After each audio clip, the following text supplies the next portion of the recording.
Samantala, nakatakdang dumating si Pangulong Ferdinand R. Marcos Jr. sa Cebu ngayong gabi para pangunahan ang ASEAN Leaders Summit.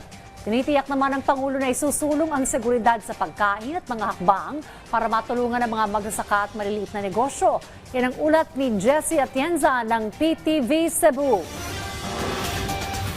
Napapanahon at kinakailangan ganito ilarawan ang pamahalaan ang pagdaraos ng ASEAN Leaders Summit sa Cebu ngayong linggo.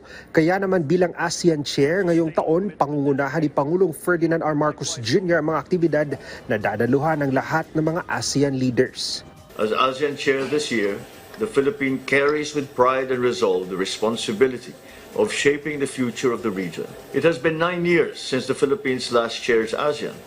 Since then, our region has shown remarkable resilience, overcoming major obstacles and making meaningful progress. But our work is far from over, as we continue to wrestle against an increasingly complex global environment where prompt and sustained cooperation is crucial. And that is why our theme this year, Navigating Our Future Together, is both timely and necessary.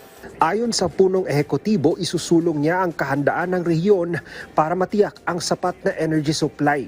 Hihikayatin din ng Pangulo ang mga kapwa ASEAN leaders na palakasin ang food security sa rehiyon para masuportahan ang mga magsasaka at maliliit na negosyante. At this summit, I will lead discussions on how the region can bolster regional preparedness, ensure stable energy supply, and accelerate energy diversification to reduce vulnerability to external shocks, including those stemming from the conflict in the Middle East. I will push to strengthen food security in the region, keeping the free flow of essential goods and building measures to support farmers and MSMEs.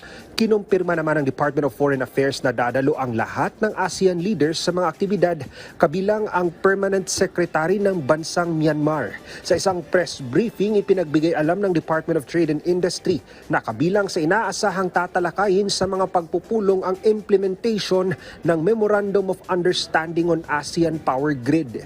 Dito, may lalatag ang framework sa legal na aspeto, teknikal at mga polisiya para matiyak ang connectivity sa cross-border trading ng kuryente sa pamamagitan ng submarine power cable.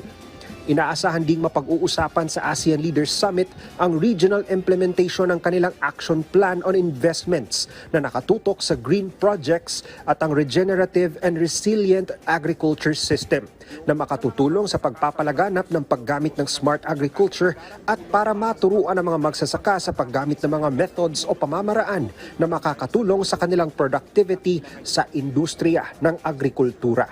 Mula sa PTV Cebu, Jessie Atienza para sa Pambansang TV sa Bagong Pilipinas.